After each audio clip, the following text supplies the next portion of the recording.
Hello, and welcome once again to the Secrets of the High Demand Coach podcast. And I am here with yet another high demand coach, and that is the one and only Brian Smith. Brian Smith is a PhD. He's a founder and senior managing partner of IA Business Advisors.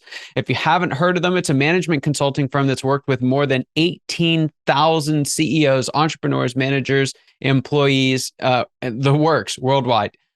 Together with his daughter, Mary Griffin, he has authored his latest book. I'd love to dive into this, Individual Influence, Finding the I in Team, which shares how to become our best self with everyone we influence. Brian, I'm so excited to have you on the show. I'd love to just open up with your story. Tell us a little bit about how you got into coaching and why.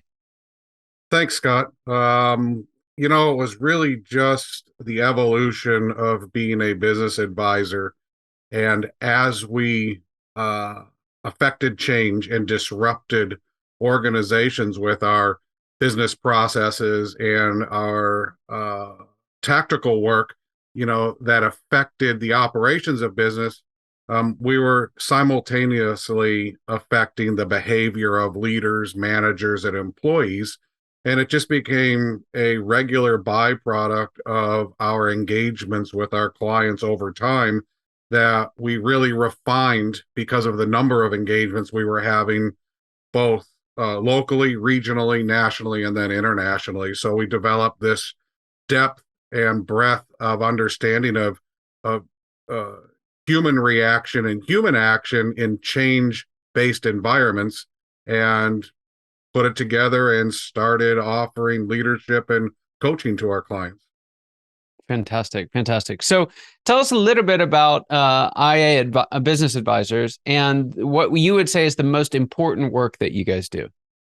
Yeah, I think the most important work we do is helping humans interact with process and technology in a more positive way, allowing humans to understand each other and the challenges we have with each other. With those outside influences, technology is moving so rapidly, which means processes are moving so rapidly. Demand is raised from human to human, from human to technology, because we're now interfacing with technology. We do a very good job of slowing it down, adding context to both the human process and technology side, and helping people engage better and work together better. Yeah, that's fantastic because in my experience, I've found a lot of people see technology as kind of a solution in and of itself. It's kind of like if we had the right, whatever it is, CRM, ERP, funnel system, whatever it may be, we kind of look to that as the silver bullet or the knight in shining armor that's going to kind of save the day for us. But again, in my experience, a large number of those fail, maybe not outright, but they fail to achieve what you really set out to accomplish. Why do you think so many of those technology kind of applications or programs or implementations is the word I'm looking for? Why don't they pan out the way that we expect? Yeah, well, I think the expectation is up front is that I'm going to buy this, I'm going to turn it on, and it's going to immediately start to solve the problems in our organizations. What most of our clients fail to take into account is they're not in the change management business. They're in the selling widget business, the whatever they do. I don't care if you're a doctor or a lawyer or if you sell products to a consumer or a business, you're in that business. That is the context of your life. It's not this new system that you're trying to implement, and that system becomes a disruptor.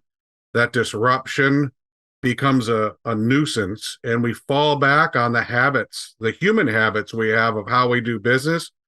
And what we've learned is that we will alter that. We will choose the parts that help us now. We'll ignore the parts that might not help us now. And we create this mess.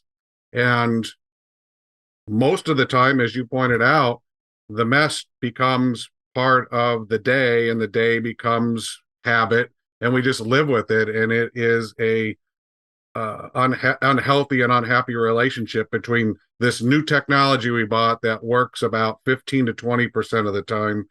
The other 80% of the time, we just fall back into the old habits we had to begin with. Yeah.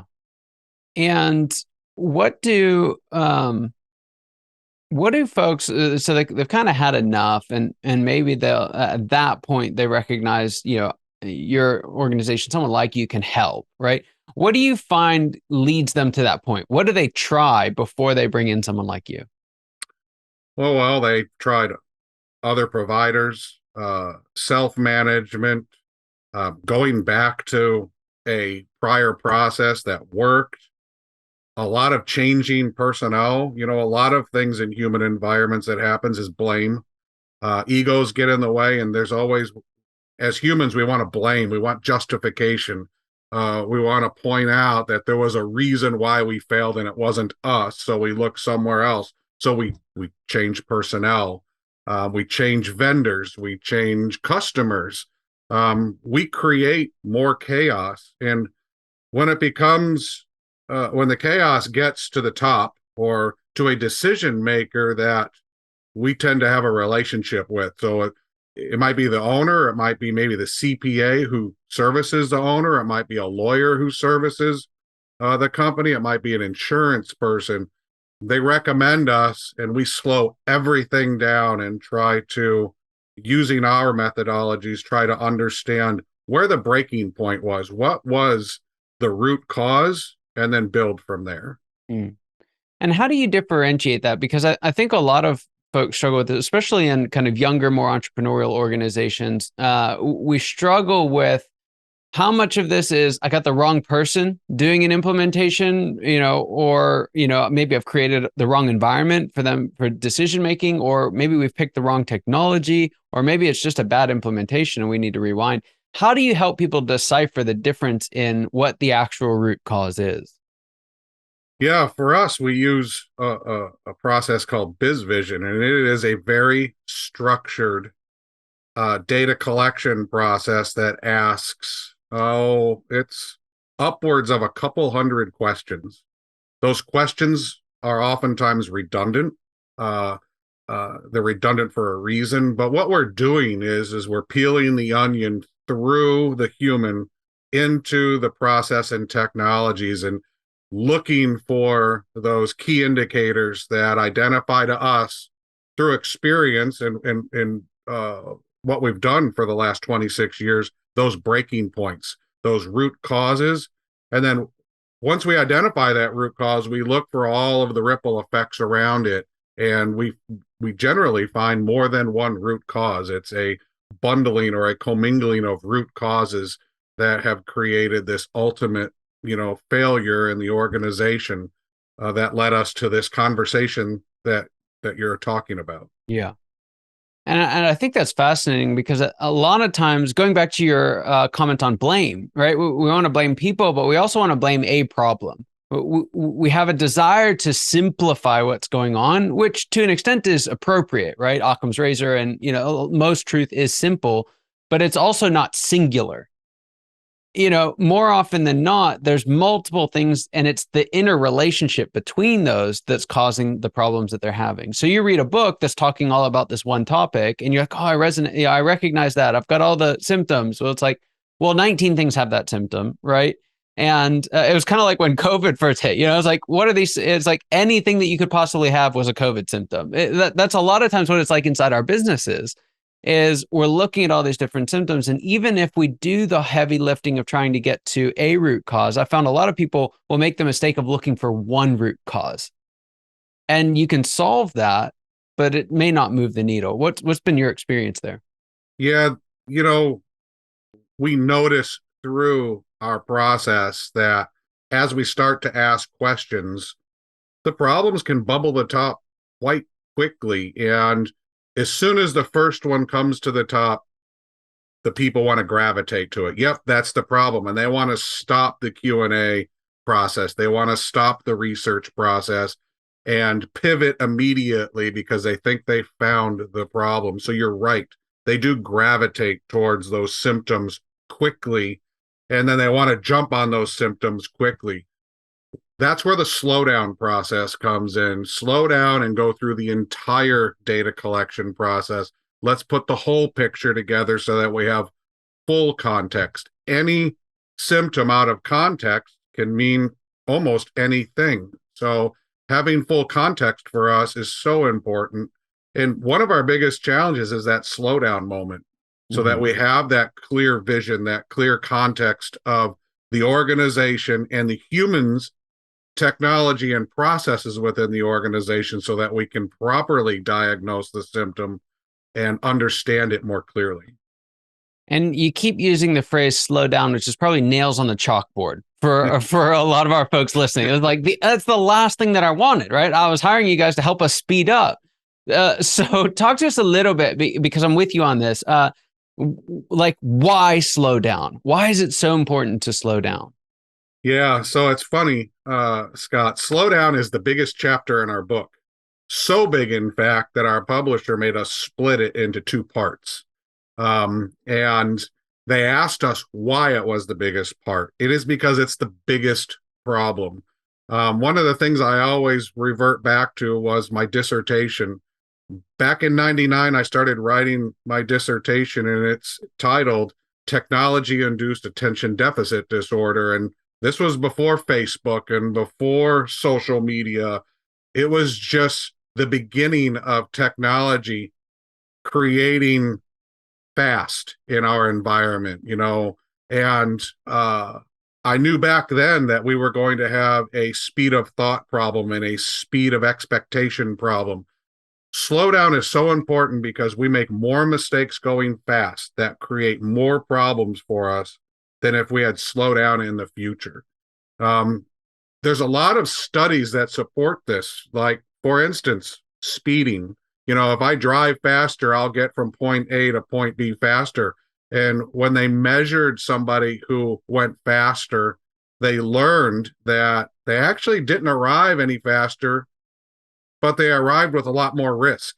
Risk of tickets, risk of accidents. Well, you can apply those studies to human behavior in the office. If I'm going fast, I might miss a key text or a key phrase in a document, or a key instruction from somebody, or I might miss a key part of an assembly process, or a listening process, or a speaking process. And going fast creates risk and creates mistakes that have a ripple effect that are unintended and that we don't know where they're going to go or what they're going to do. So slowing down is the foundation of having viable communication, viable business, viable relationships, everything. And I don't mean slow it down to a point where we disrupt workflow, just to a point where we dot the I's, cross the T's, ask the right questions, get smart answers. We use SMART a lot. Get smart answers to the business problems that face us. Right. Would you say that there's a point where the end result of slowing down is ultimately the ability to speed up? Yeah. The environments that we are in, including our own, that use slowdown as a foundation of action, actually perform more efficiently and faster than their peers. Our office is a good example of that. We have 8 companies in these offices. There's less than 30 people in these offices, yet we manage literally thousands and thousands of transactions a day with the different organizations we have. But we all go at the same slowdown type of speed, and we get way more done. Our G&A cost, the efficiency of our team here is oftentimes double, triple that of our peers in Wow. like organizations. Wow. Well, and I think that's the real thing that makes it worth it, right? If it was slow down unto slowing down, that might be a really nice academic exercise, right? But you're not going to get a whole lot of business leaders that can buy into that. But having worked with 18,000 CEOs, entrepreneurs, like, you're working with people and teaching them a process that they can not only come to appreciate, but love and enjoy and see the benefits of. And I think you're so right. And this idea of slowing down so you can speed up. We had a guest on a couple months ago who, or maybe even a couple weeks ago, who had mentioned that we can replace activity with progress, or vice versa, right? We can mistake activity for progress, or for doing for insight, and we just end up spinning our wheels and spinning our wheels. And I think it propagates this myth that to be in business is to be overworked and exhausted and hustle and do all of these things. And we kind of pat ourselves on the back, righteously exhausted at the end of the day, but it was a problem of our own making. Would you agree with that? Oh, most definitely. There's a lot of organizations we go into and people look very busy, but when you look at them from a productivity, when you start to measure productivity, when you apply SMART to the analysis process, tell us specifically what you're doing. Let us measure it. Tell us what you're doing that's attainable for you or for somebody else. And do you have realistic goals, and are you timely in what you're doing? When we apply that to the Q&A process, we learn what you just pointed out. People are going fast and spinning their wheels and doing things that are amazingly unproductive. Right. I had a question and it just completely left my mind, but here it is. So I can hear the pushback on this, right? For some of the folks listening, and that's like, if I go slow, I'm going to get left behind, right? Or like, there's lots of organizations who go slow, who do this whole analysis thing, and I'm beating them every day, right? And they're thinking of these kind of large bureaucratic organizations. Is there a point where organizations kind of systematically take slowed down too far and miss the trigger point to speed up, or how do you differentiate between those? Yeah, there is. You can over process things. You can make things too complex in the slowdown environment. And that's, again, gets back to putting the question, what am I slowing down? Put that question into context. What is it that I'm slowing down, and why am I slowing it down? There are certain things that go fast that should go fast. There are certain people in an organization that move quickly that should move quickly.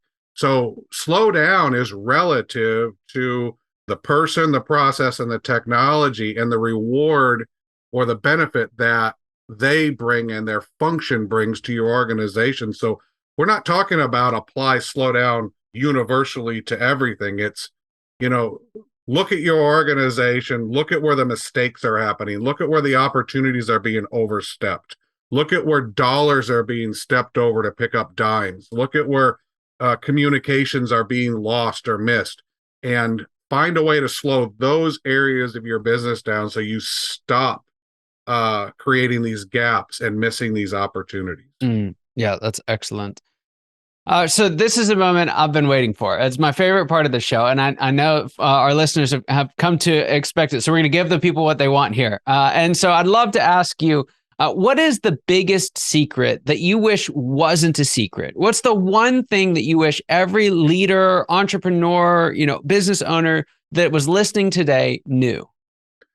Wow. So, you just spent this entire conversation talking about it. It's this whole slowdown foundation of leadership and management. So answering you with that seems like I'm kind of beating the horse, if you will.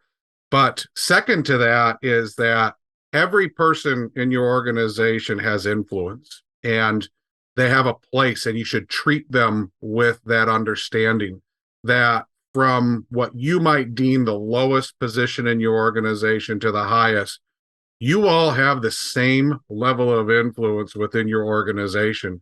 And understanding that and applying that knowledge to your team and to those people will elevate you and your organization beyond what you think it can. And I think that's the biggest secret, is that everybody has a place, everybody is important, so treat them that way. Yeah, that is so good. Maybe various levels of authority, maybe various levels of power, but everyone carries the same level of influence. That's fantastic advice.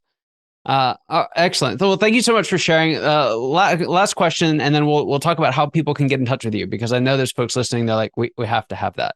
But I've worked with enough coaches and consultants, advisors, folks in that world to know that we have a tendency to kind of put our best energy out for our clients and don't necessarily leave enough on the table for ourselves. So I'm going to have you take off your coach, consultant, advisor hat. I'm going to have you put on your CEO hat and talk to us a little bit about what the next phase of growth looks like for you and IA Business Advisors.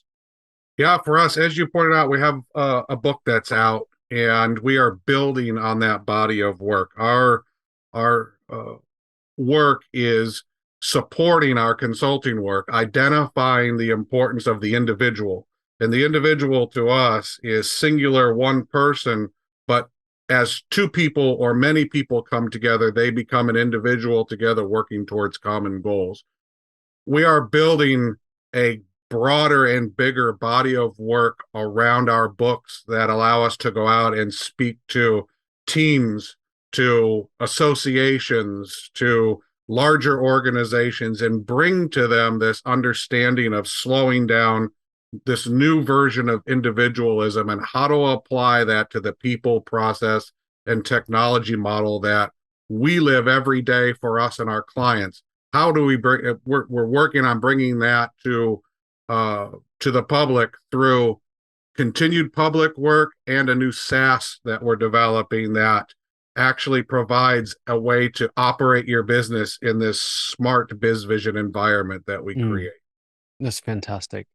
So you've touched on it here a little bit, but I'd love for to just maybe 60 seconds or so on the book, and then tell us where we can find it.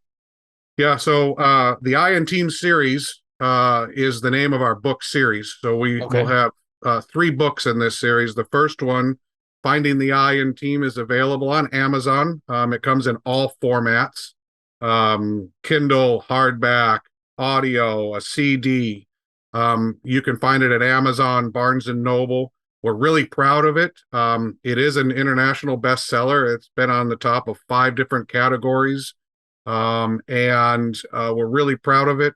The second book will be out early next year. We're in the middle of editing and getting it ready for publication. And the third one will be out late 23, early 24. That's excellent. Excellent. And your website, folks want to learn more about you and your services. Yeah, it's iabusinessadvisors.com, and use that same name and you can find us. We're very active on LinkedIn, Facebook, Instagram, and Twitter, and you can find us on those. Fantastic. Well, Brian, thank you so much for being here. It was an absolute pleasure. Amazing conversation. I so enjoyed it. I love what you guys are doing there. I love your message of slowing down. I think we need you to continue saying it again and again and again. And eventually one day we'll hear it. So keep on doing what you're doing. It's important work, and we really appreciate it. For those of you who are listening, your time and attention are just the absolute greatest honor that we could receive. And we're so thankful that you spent this time with us. I hope it was as impactful for you as it was for me. And I look forward to seeing you again next week. Take care.